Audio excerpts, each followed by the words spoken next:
કેમ છો મારા વાલા ગુજરાતીઓ? વિડીયો જુઓ અને મજા કરો. તો મિત્રો આજે છે રવિવાર અને અમે તૈયાર થઈ ગયા છીએ ક્ષેત્રપાલ દાદાના મંદિરે જવા માટે અને આજનો વિડીયો છે આપણો ક્વિઝ ચેલેન્જનો બીજો વિડીયો.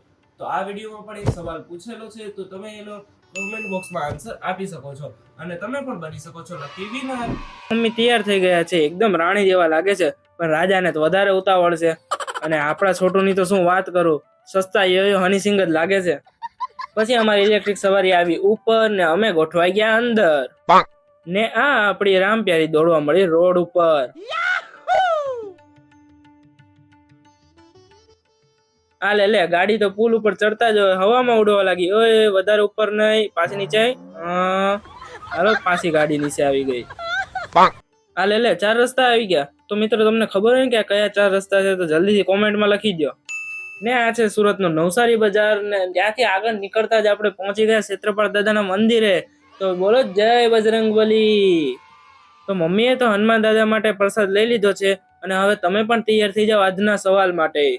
તો હવે છે ક્વેશ્ચન ટાઈમ અને આજનો ક્વેશ્ચન છે કે હનુમાન દાદાના પિતાનું નામ શું હતું? તો તમે પણ જો ગિફ્ટ જીતવા માંગતા હોય તો કોમેન્ટ બોક્સમાં 24 કલાકની અંદર આન્સર આપો અને તમે પણ બની જાઓ લકી વિનર. તમારામાંથી કોણ બને છે લકી વિનર તે જોવા માટે તમારી ઈમેલ આઈડી ચેક કરતા રહેજો. હાલો તો હવે તમને હનુમાન દાદાના દર્શન કરાવી દઉં. લે ભાઈ, મંદિરની અંદર ફોટો અને વિડીયો ઉતારવાની મનાય છે એટલે આપણે થોડોક વિડીયો બહારથી ઉતારી લીધો જેથી નિયમોનું ઉલ્લંઘન પણ ના થાય.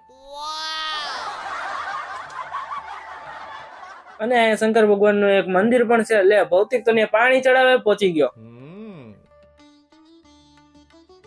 નજરનો કાળો દોરો લઈ લીધો છે અને આપણી દોરા બાંધવાની પ્રથા શરૂ થઈ ગઈ છે. ને પપ્પાને તો દોરો બાંધતા આવડતું નથી એટલે મમ્મી પપ્પાને શીખવાડે છે કે આવી રીતના દોરો બંધાય.